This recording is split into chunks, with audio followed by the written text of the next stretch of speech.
দিলে শেখ হাসিনার আবার বাংলাদেশে আনবো। শেখ হাসিনা ভালো ছিল। এই সরকার যদি যদি এই আন্দোলন এই ছাত্র সমাজের দাবি না মেনে নেয় তাহলে কি হলো আমাদের?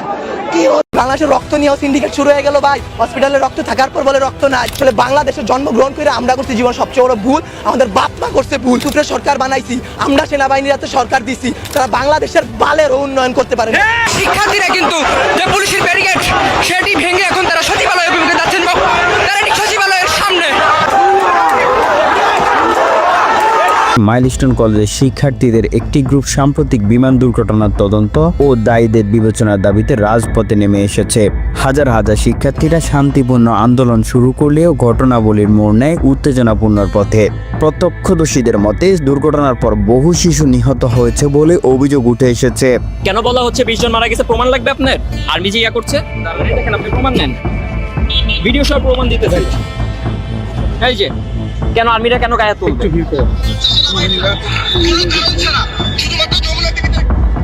কেন আর্মি কেন মারবে, গায়ে তুলবে কেন? কেন এটা ধামাচাপা দেওয়া হবে? সেনাবাহিনী বা সংশ্লিষ্ট কোনো কর্তৃপক্ষ থেকে এখনো স্পষ্ট কোনো তথ্য জানানো হয়নি। এই নিয়ে ক্ষোভ ফেটে পড়েছে শিক্ষার্থীরা।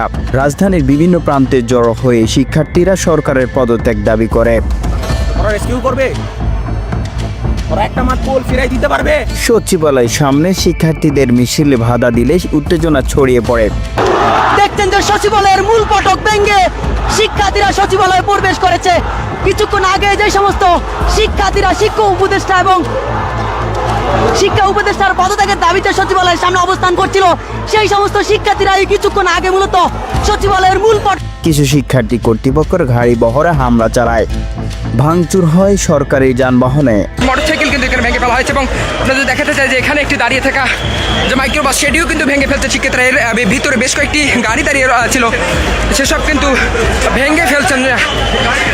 সংঘর্ষে আহত হয় বেশ কিছু শিক্ষার্থী ও আইন শৃঙ্খলা রক্ষাকারী বাহিনীর সদস্যরা।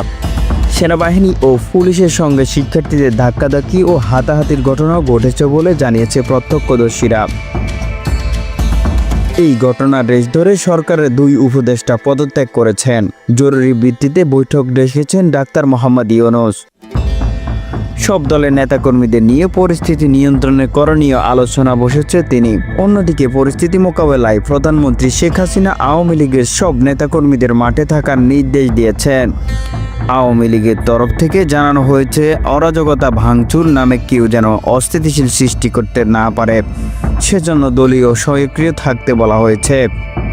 দলের শ্রেষ্ঠ নেতাকর্মীদের বলা হয়েছে শিক্ষার্থীদের দাবি তারা বিবেচনা নিচ্ছে, তবে এর আড়ালে কেউ যেন রাজনৈতিক উদ্দেশ্য হাসিল না করে সে ব্যাপারে সতর্ক থাকতে হবে। তাদের আদেশ করা হয়েছে, আদেশ প্রতিপালন করা তাদের ধর্ম।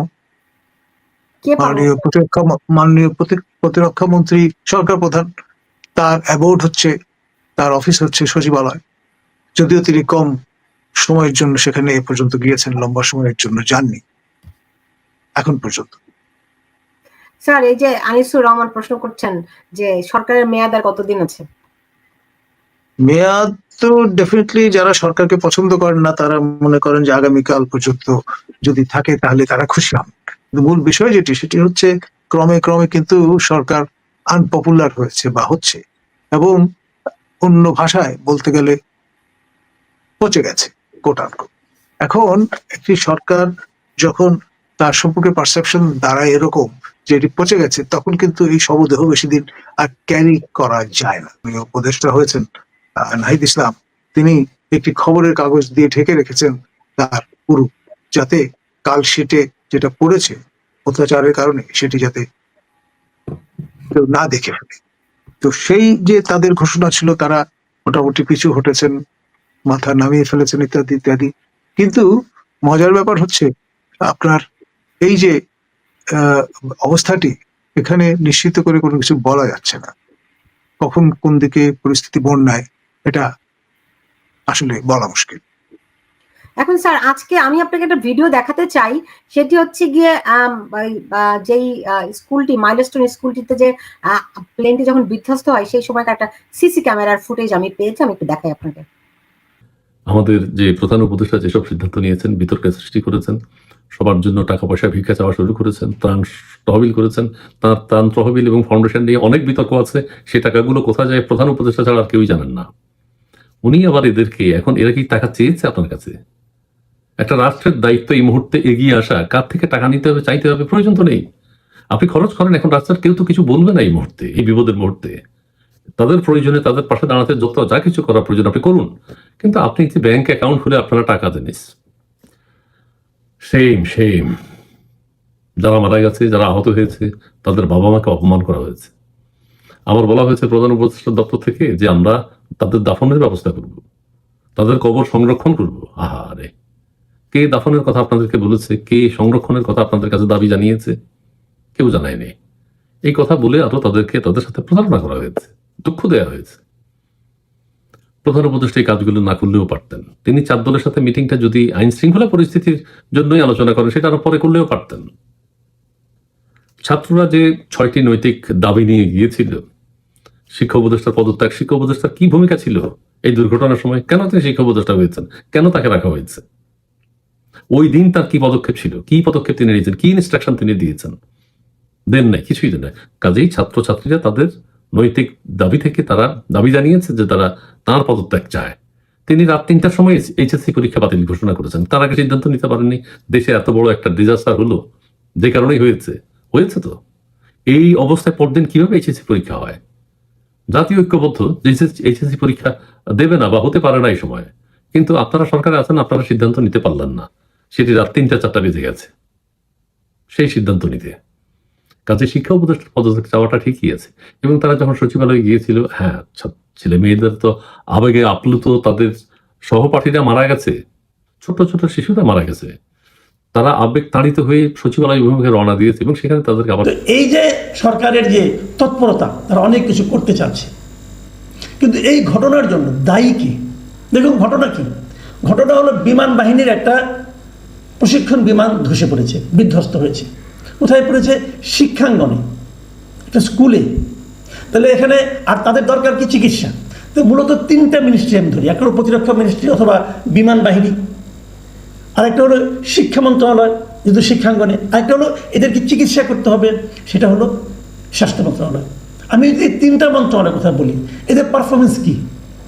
আমার বিবেচনা পারফরমেন্স হলো 0, জাস্ট 0। আমি উদাহরণ দিয়ে বলছি আপনাকে। আগে শিক্ষা মন্ত্রণালয়ের কথা বলি। শিক্ষা মন্ত্রণালয় এই ঘটনার প্রেক্ষিতে চলমান যে পরীক্ষা চলছিল, ছাত্রদের এই সময় যে এইচএসসি পরীক্ষা চলছিল, যে সময় সেই এইচএসসি পরীক্ষাটা তারা স্থগিত করেছে। কখন স্থগিত করেছে জানেন? মধ্যরাতের পরে। ঘটনা ঘটেছে দুপুরে।